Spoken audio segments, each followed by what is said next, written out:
Hello students, welcome to attach with study. So friends, आज की video में हम क्या पढ़ने वाले हैं? आज की वीडियो में हम पढ़ने वाले हैं दी कंपनी आर्मी। क्या है कंपनी आर्मी, इसके बारे में आज हम डिस्कस करने वाले हैं। थोड़ा सा रिकॉल करते हैं पीछे से।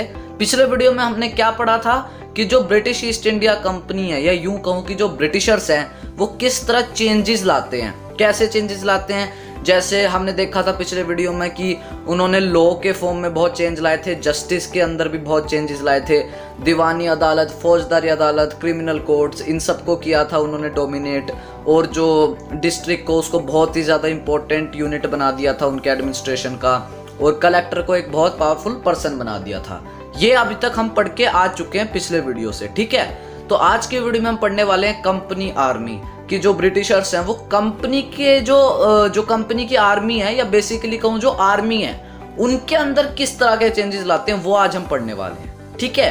तो चलिए स्टार्ट करते हैं। The power of colonial administration rested on his military strength. यानी कि जो ब्रिटिशर्स हैं, जो कॉलोनियल पावर है ब्रिटिशर्स, उनकी जो एडमिनिस्ट्रेशन है, उनकी जो पावर डिपेंड थी पूरी तरह उनकी आर्मी के ऊपर थी, ठीक है। कि वो जितने पावरफुल होंगे आर्मी के पर्सपेक्टिव से, तभी वो ज़्यादा जगहों पे कब्जा कर सकते हैं, वरना ऐसे तो उन पर कोई भी हमला कर देगा और वो ऐसे हार जाएंगे एकदम से।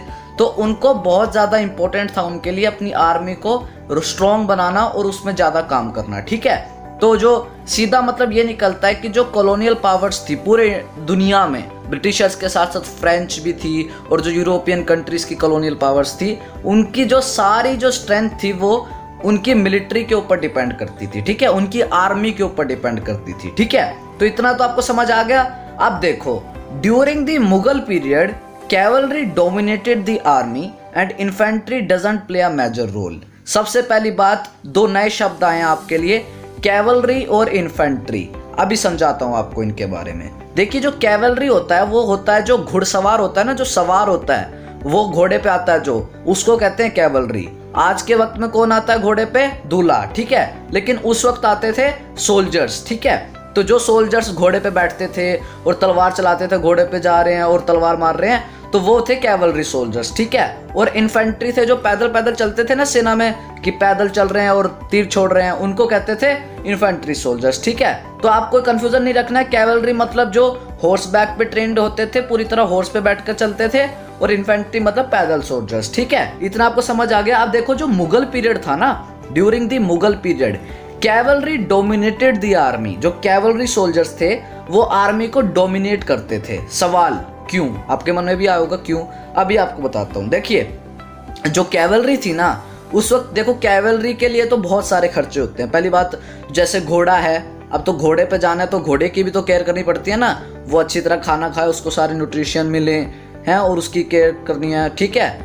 और जैसे और जो सोल्जर्स हैं उनको भी तो ट्रेन करना है, वो अच्छी तरह घोड़े पे बैठ पाएं, लड़ पाएं, तलवार चला पाएं, ठीक है। तो ये था। और infantry doesn't play a major role, क्योंकि उस वक्त पैदल सोल्जर्स की इतनी नीड ही नहीं पड़ती थी। जैसे मान लीजिए कि युद्ध हो रहा है, तो सारे जो इलाके के जमींदार उनको कह देते थे कि जो फार्मर्स हैं उनको बुला लो, और फार्मर्स लड़ लेते थे, अपना हथियार लेके आ जाते थे, तलवार तलवूर, और यहाँ पे आके लड़ लेते थे और दोबारा अपने काम पे चले जाते थे, अगर जिंदा बच जाते थे तो, ठीक है।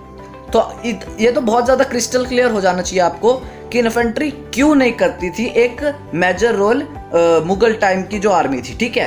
अब देखो, अब आता है कुछ चेंजेस अक्योर्ड इन 18th सेंचुरी। यानी जो 18th सेंचुरी के वक्त में कुछ चेंज आता है, ठीक है। जो आर्मी का जो पीरियड है उसमें कुछ चेंज आता है। जिस वक्त जो ब्रिटिशर्स हैं वो इंडिया में अपनी टेरिटरीज को एक्सपैंड करते हैं, तो 18th सेंचुरी के बाद चेंज आता है। देखो क्या होता है, Mughal successor like Awadh start recruiting peasants in their army, ठीक है। यानी कि जो मुगल सक्सेसर थे, जैसे अवध के और बनारस के, वो सब अपनी आर्मी में पीजेंट्स को लाने लगे थे। अब वो पीजेंट्स को ऐसे नहीं जैसे मुगल पीरियड में होता था, मैंने आपको बताया था ना, ये ध्यान है कुछ India before coming of British वाले टॉपिक में। उसके बाद जो अवध के नवाब थे, बंगाल के नवाब थे, ये सारे जो मुगल सरदार्स थे, ये अपनी इंडिपेंडेंस असर्ट करने लगे थे। ध्यान है कुछ आपको, ठीक है। तो उसी टाइम इन्होंने क्या किया, जो मुगल सक्सेसर थे अवध के और बनारस के, कि उन्होंने पीजेंट्स को अपनी आर्मी में डाला और उन पे ज़्यादा ध्यान दिया और उनको प्रोफेशनल सोल्जर्स बनाया। जैसे उनको अच्छी तरह तलवार चलानी आ जाए और वो अच्छी तरह तीर चला पाएँ जल्दी जल्दी, और उसको अच्छी तरह वो एक तरीके से अपने कॉन्फिडेंस को बरकरार रख पाए युद्ध में, तो उनके ऊपर काम होने लगा। अब देखो, east India company adopted same method sepoy army, यानी कि जो ईस्ट इंडिया कंपनी थी उन्होंने भी देखा कि हाँ जो मुगल सक्सेसर हैं ऐसे कर रहे हैं तो सही कर रहे होंगे, तो उन्होंने भी ऐसा ही कर दिया, ठीक है। और उन्होंने सिपोय आर्मी बनाई। सिपोय का मतलब अगर मैं सीधे बताऊं तो सिपाही, ठीक है, यानी उन्होंने सिपोय आर्मी बनाई, या फिर कहते हैं कि सिपाहियों की आर्मी बनाई। जिस तरह नवाब का नवो बन गया था, याद है कुछ, कंपनी ऑफिशियल बिकम नबोब्स वाला टॉपिक, ठीक है, उसी तरह यहाँ पे सिपाही का सिपोय बन गया, ठीक है। अब देखो, as warfare technology changed in 1820s, यानी कि 1820s में जो लड़ने की जो टेक्निक थी और जो टेक्नोलॉजी थी वो चेंज हो गई। क्यों चेंज हुई अभी आपको बताता हूँ। The need of cavalry was declined.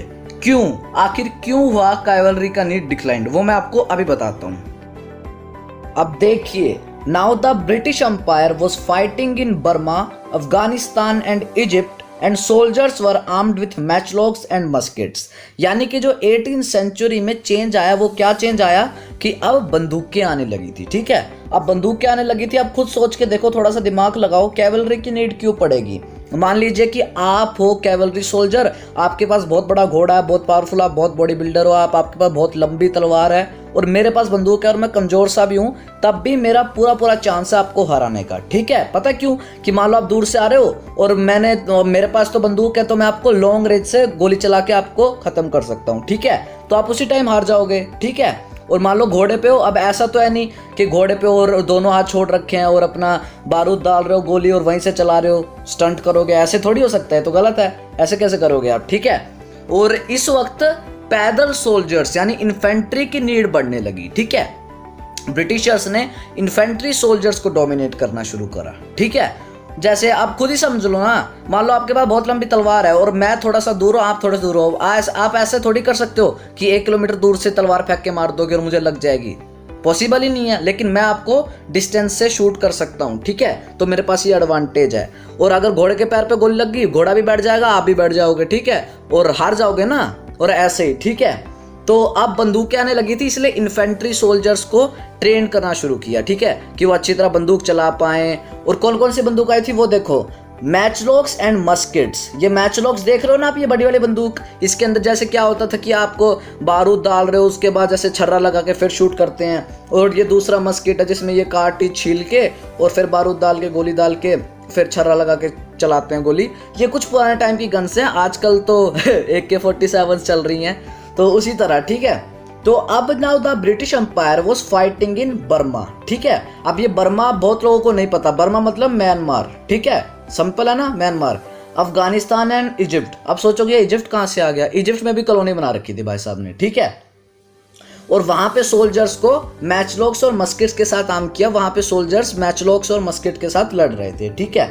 Soldier of company's army had to keep pace with changing military requirements, यानी कि जो कंपनी की आर्मी है उनको वॉरफेयर टेक्नोलॉजी के साथ चेंज होना पड़ रहा है, ठीक है, चेंज होना पड़ता था। और साथ ही साथ इसमें लिखा नहीं है, लेकिन वहाँ पे ना जो हमारे इंडियन सोल्जर्स थे उनको यूनिफॉर्म कल्चर लगाया गया, कि जैसे आपने देखा है ना फिल्मों में कि रेड कलर का उनका कुछ शर्ट टाइप का होता था और वाइट कलर के कुछ पैंट टाइप, तो उसी तरह यूनिफॉर्मिटी लाने की कोशिश की इन्होंने, ठीक है। साथ ही साथ इंडियन सोल्जर्स को यूरोपियन स्टाइल में ट्रेनिंग दी इन्होंने और यूरोपियन स्टाइल में इनके साथ ट्रेनिंग करी, ठीक है, तो वो सारी चीज़ें, ठीक है। तो आज का हमारा टॉपिक ये यहीं पे ख़त्म होता है। इसके बाद जो वीडियो आएगी वो आखिरी टॉपिक होगा, थ्योरी पार्ट का, जो कंक्लूजन निकलेगा इस पूरे चैप्टर का, तो वो आप देख लेना। साथ ही साथ अगर आपको इस PDF से पढ़ना है या क्विक नोट्स बनाने हैं तो आपको डिस्क्रिप्शन में इस PDF का लिंक भी मिल जाएगा। साथ ही साथ अभी तक कोई पार्ट नहीं देखा, सारे पार्ट्स का लिंक डिस्क्रिप्शन में अरेंज फॉर्मेट में अवेलेबल है, जाके देख सकते हो। और साथ ही साथ अगर आप एक स्टूडेंट है और अपना हिस्ट्री का सिलेबस कंप्लीट करना चाहते हैं तो हमारे चैनल अटैच विद स्टडी को अभी सब्सक्राइब कीजिए और बेल नोटिफिकेशन बटन को दबाना, ताकि आप हमारे वीडियोस को कभी ना चुकें। तब तक के लिए स्टे कनेक्टेड। जय हिंद, जय भारत।